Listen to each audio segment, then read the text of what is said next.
just the storyteller. So what kind of character am I? Truth be told, I was a little afraid of meeting a real hero. In books, they're all protectors of the weak and poor, but what about in real life? But you eased all my fears away with 2 shakes of a tail. You're a true hero, just like the legends. My new fear is that in the 100 years, my readers will say that people like you never existed. But I'm writing the truth. Why on earth do you think I am a hero? How do you feel about me reading your work in progress? Well, these are only drafts, but of course you're welcome to read them. Just keep in mind that even if you don't like what I write about, I won't change a single letter. So don't even ask.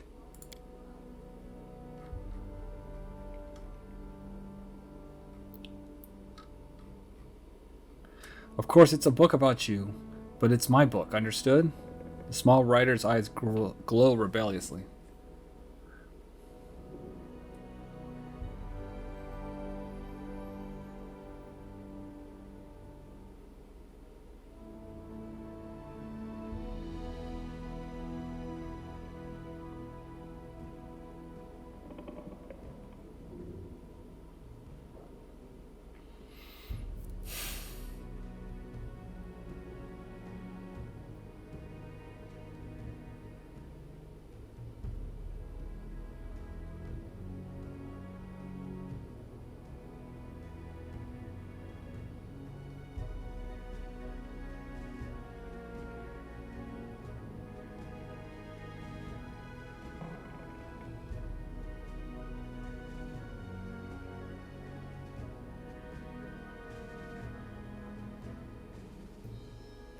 Will be remembered for my deeds, not for your book. I have no interest in censorship. Any stories about me are welcome, as long as they're interesting.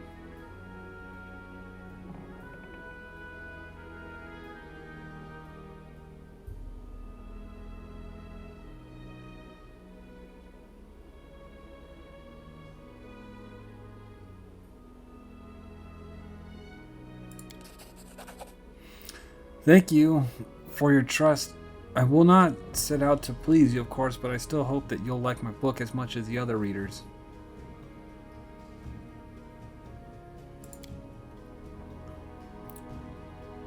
Tell me about your friendship with Tessie the Quill. What's there to say? The book woke my urge to travel, but it was only thanks to Tessie that I managed to get out of my village. At first, Tessie tried in vain to get rid of me, but later, when I told her I was staying in Patax, she even shed a tear. I wonder where she is now.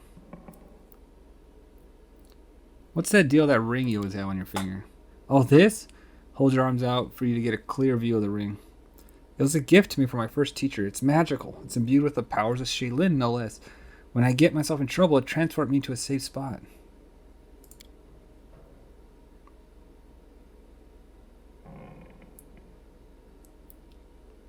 Whoa. I have to go. Just don't leave without me. Of course, just write whatever you...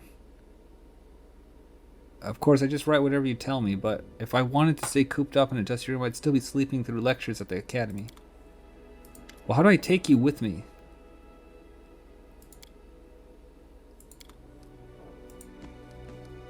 Together we stand. How do I assemble my party? What does Svetlana have to say? Good day. I hope you're feeling all right after that battle. I can't thank you enough for what you've done. I definitely don't want to waste your time, but if you have a moment, I have a request. What do you want to ask me? Svetlana lowers her head. This is a very personal request, but maybe not important enough for your time. I'll completely understand if you say no, but first time the Stag Lord Slugs came here demanding money, they also took my wedding ring. Just tore it off my hand.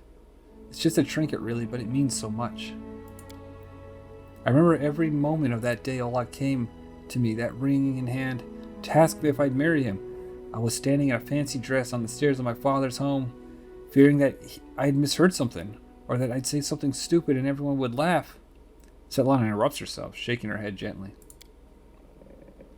If you happen to find my ring among the bandits' possessions, please bring it back to me. It's easy to recognize. My name is engraved on the inside band. Svetlana drops her eyes and lowers her voice. there is one more thing. Among the bandits, there's a dark-haired woman who wields dual axes. She's not bad in a fight. In fact, she can be extremely dangerous and cruel. But please, I beg you, show her mercy if you have the chance. I can't promise anything, but if I do come across your ring, I'll return it to you. I understand. I appreciate any effort you put into it. Tell me about yourself. How did you and your husband find courage to establish a trading post in the stolen lands? It was Oleg's idea, though I supported him in it. We didn't realize how dangerous it was here, of course. In Ristov, everyone respects the sword lords, and everyone's accustomed to relying on them. Even the mention of someone like Lady Jamandi could be enough to fend off a street thug or some other trouble. It could maybe even work in some places here, but not with the Stag Lords, man. What can you tell me about the Stag Lord?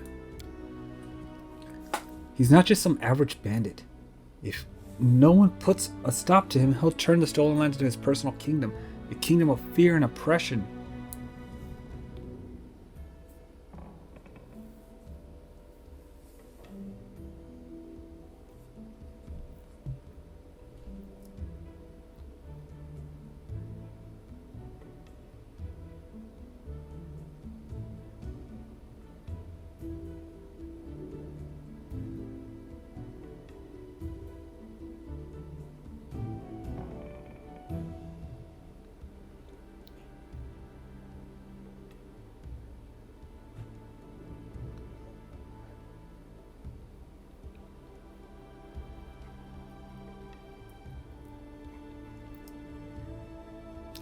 I kind of feel like this is something he would say. Fear always follows power. It would be naive to think the Stag Lord is so much different from any other ruler. You may be right, but life without hope is just too bitter. I have to go. Farewell. I don't know how... I'm not sure how I bring her into my party.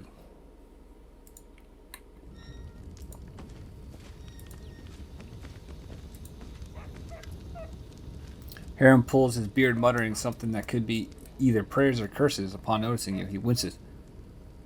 Hi? What? Oh, it's you, Crag. Did I startle you? I'm sorry. No. He never apologizes.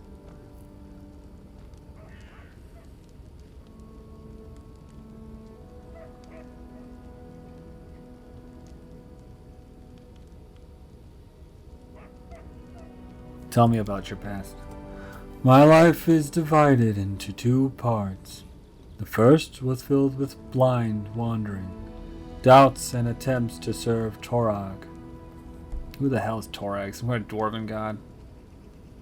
Yeah. God of the forge, protection, strategy, well-made steel.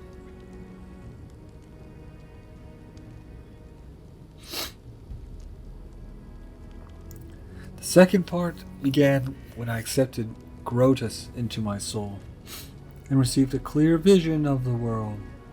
What exactly would you like to know? Where are you from? My story began in Larid, a city of dwarven clerics and acolytes. They served Torag and other dwarven gods. Torag's brothers, Angrad, Magrum, Torag's wife, Bulgrit, his daughter Bolka, his sons Grundenar, Coles, Trud, or Trude, I don't know how you say that. And also Torag's sister, Drangth. I don't know. Harem curves his lips in contempt. I wouldn't be surprised if they built a temple to Torag's pet dog. Sorry, I let myself get carried away. Harem sighs and pulls his beard several times. Larid is the second largest dwarven city in the Five Kings Mountains. It's built up around numerous temple caverns which serve as places of worship for all the dwarven gods.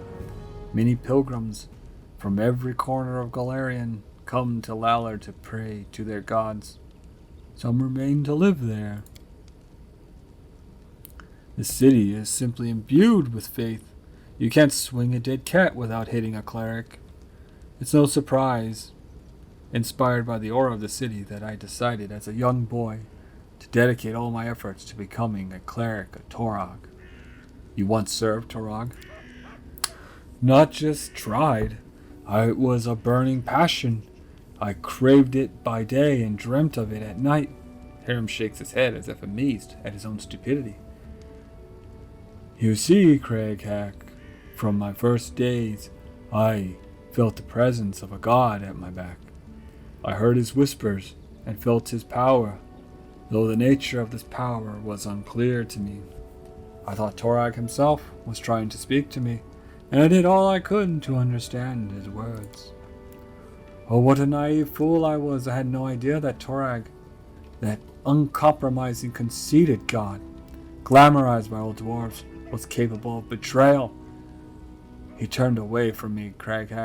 He left me in the hour when I put all my hopes in him and desperately needed his support.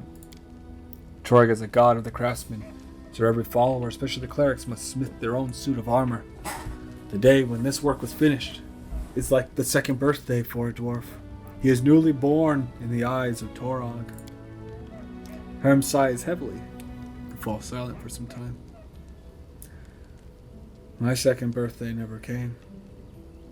I couldn't make armor, not even a sword, not even a simple nail. My hammer smashed my fingers and fell at my feet. Molten iron burned my hands. The clerics laughed as they healed me. They used to say I was cursed by Torag, so I finally gave up any attempt to please the betrayer god.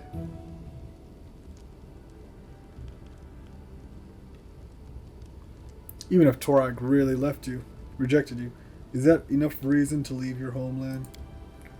You don't know much about dwarfs. Hiram lets out a sad sigh. How can dwarf, cursed by Torag, go on living in a city where every single soul bows to Torag? I was alone, disgraced, humiliated, insulted. A lone tear glints in the light before sliding down Hiram's cheek and hiding in his beard.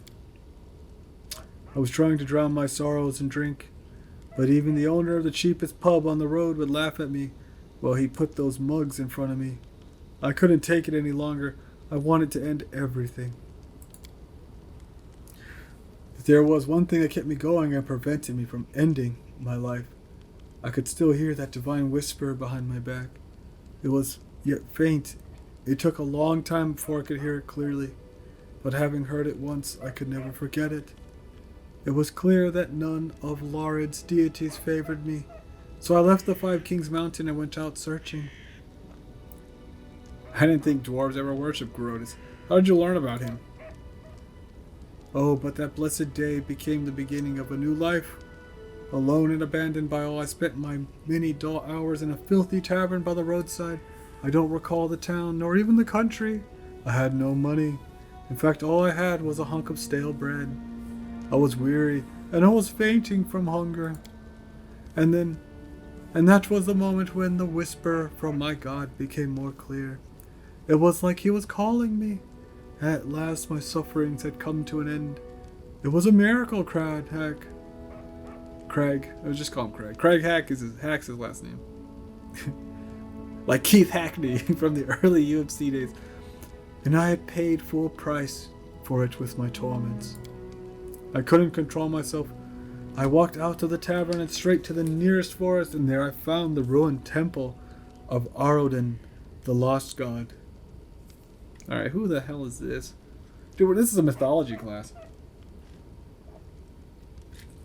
A mythology class of phony baloney nerd mythology of Pathfinder. Was it the immortal of Aslanti who raised the Starstone from the bottom of the inner sea in the first year of our Lord, AR, whatever, and in so doing founded the city of Absalom and ascending to godhood. Prophecy told of his return to Galarian and the beginning of a new age of glory. What?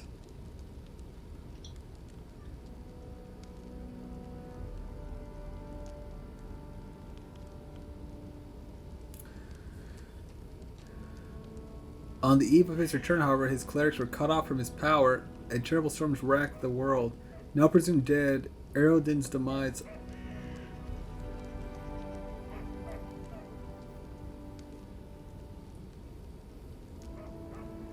Now presumed dead, Eredin's demise ushered in the current age of lost omens.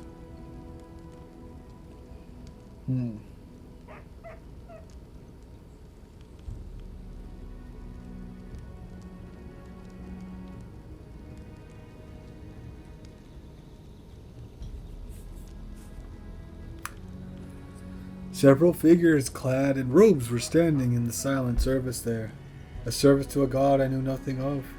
None minded where I stood. When I stood beside them for the first time in my life, I felt myself at home. My new brothers told me they were clerics of Grotus, the god of end times. They were traveling around Galarian spreading the teaching of Grotus, despite all the persecution, contempt, and misjudgment they received from others. I gladly shared this burden with them, for now I knew whose voice had whispered to me through all the years. Which you couldn't make a simple nail? And you blamed Torag? Are you suggesting that my problem was not a curse, just my own inability to work with metal? Or maybe you're saying that I was just too lazy. Hiram looks into your eyes defiantly, his hands trembling with suppressed rage as he runs his fingers over his beard. You're a fool to think so. An arrogant fool. Have you ever met a dwarf who can't handle a smith's hammer? Even our children craft knives. No, no, no. Crag is the cause of my sufferings. The betrayer God deliberately cursed me just to make a laughing stock out of me. Hiram raises his hand and shakes his fist at someone above. But I won't let myself get angry at you, Crag. You're an ignorant and blind soul, and my aim is to guide you through this dying world that marches towards its end. I will open your eyes or die trying. Grotus will be pleased by either outcome. Let's talk about something else.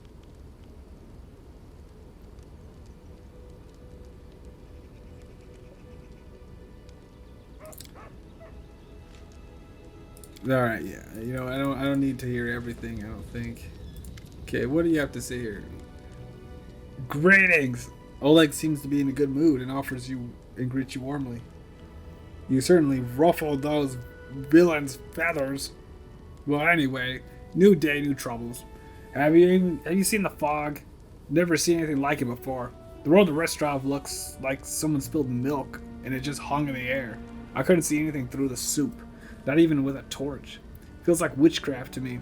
I bet the Stag Lord's involved somehow. Rumor says he deals with all kinds of bad magic.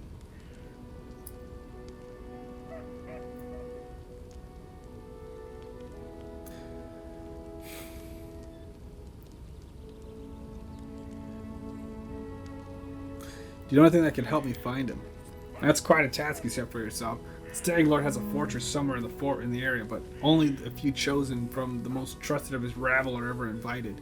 The location of the fortress is a heavily guarded secret, and with this fog hanging around, I imagine it would be even harder to find.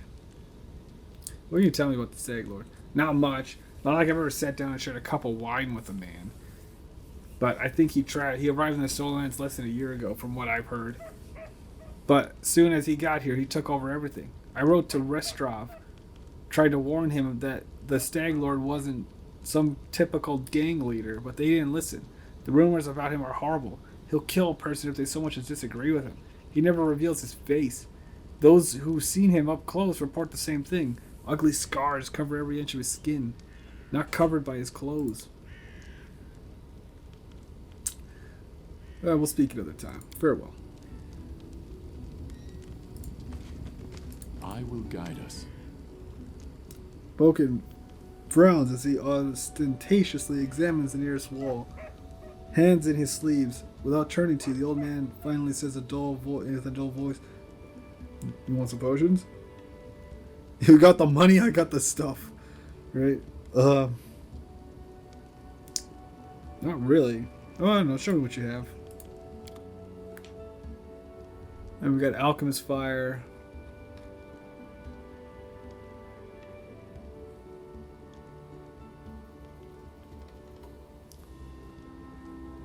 Or the alchemist fire can be pretty nice. Wand of Snowball.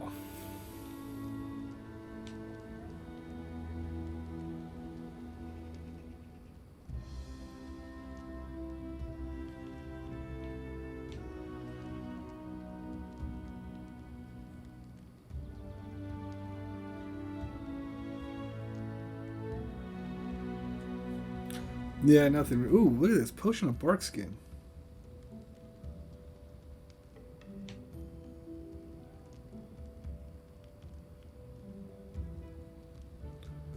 Now, that would stack, right? Because it's an enhancement bonus to existing natural armor. I think that stacks. Man, is that expensive, though. Yeah, let's just hold off. It's just cost too much money right now. Okay, what do you actually,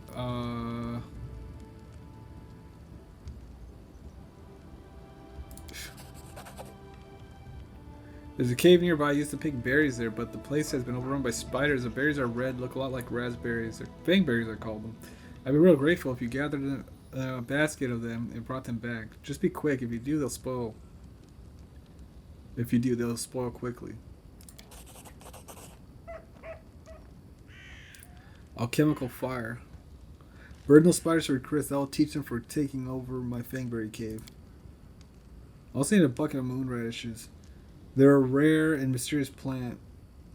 I don't know where to find them, but I know that kobolds gather them and value them highly. Moon radishes. It's not a huge deal, really. I'll deal myself if I were younger, but if you're willing, I'll pay 3 potions for the berries and a purse full of coins for the radishes.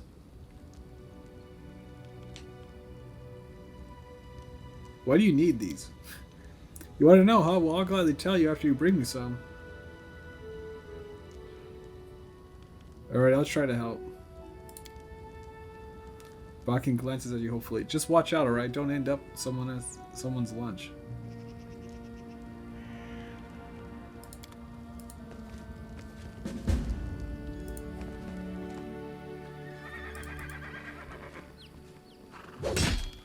Ah, Miri. We're gonna talk. We're gonna talk. No. We're gonna. Yeah, I can't do this girl's voice. We're gonna talk. Amiri utters a weary sigh.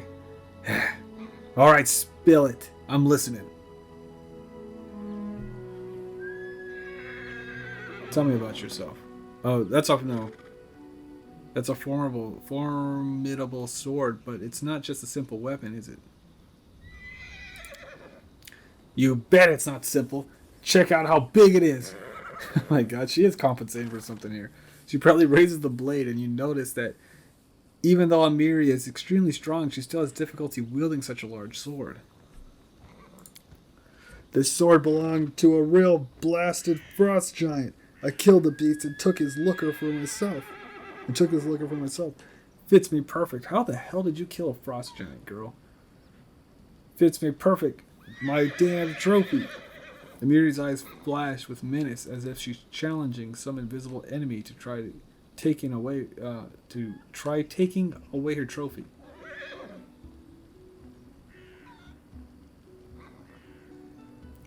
Tell me about yourself. Yeah, the simple question seems to puzzle Amiri. She scratches her head, then starts counting on her fingers. First, I'm a barbarian. I'm strong. I grew up in the realm of the Mammoth Lords. I left my tribe, the Six Bears. Miri looks thoughtfully at her bent finger and shrugs. And I like fights. She concludes, bending her thumb.